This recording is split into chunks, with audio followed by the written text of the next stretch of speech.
নমস্কার, রান্নাবান্না হারিকরা চ্যানেলে সবাইকে স্বাগত। আজকে আমি আপনাদের ভাজা পোস্ত করে দেখাবো। 3-4 চামচ কড়াই তেল দিয়েছি, তেলটা গরম হয়ে গেছে। আর পোস্তটা 25 গ্রামের মতো পোস্ত নিয়েছি, তার মধ্যে 4-5টা লঙ্কা বেটে দিয়েছি। দিয়ে তেলের মধ্যে যে পোস্তটা দিয়েছি সেটা ভালো করে ভেজে নেবো। ভাজা পোস্ত বলেছি ওই জন্যে আগে পোস্তটাকে ভেজে নিচ্ছি ভালো করে। আমরা অনেক কাঁচা পোস্তও খাই অনেক সময়, অতটা না ভেজে। আজকে আমি ভাজা পোস্ত করে দেখাচ্ছি আপনাদের, ওই জন্যই পোস্তটা ভেজে নিচ্ছি, ভালো করে ভেজে নিলাম।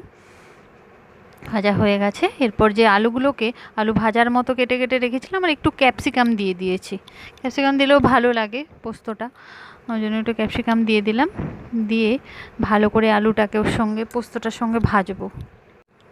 পরিমাণ মতো নুন দিয়ে দিলাম, ভেজে নিচ্ছি আস্তে আস্তে। আমি 2টো বড় বড় আলু দিয়েছি।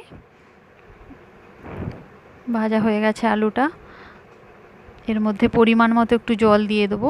যে পোস্তটা বেটেছিলাম সেই জলটা, শিলটা ধুয়ে নিয়েছিলাম, ওই জলটাই দিলাম। বেশি জল দেবো না, এটা শুকনো শুকনো হবে তো, ওই জন্য আমি 2-3 মিনিটের জন্য লো ফ্লেমে ঢাকা দিয়ে রেখে দিলাম। আলুটা সেদ্ধ হবে তো, ছোট ছোট করে আলুটা মানে সরু সরু করে কেটেছি, তাড়াতাড়ি হয়ে যাবে।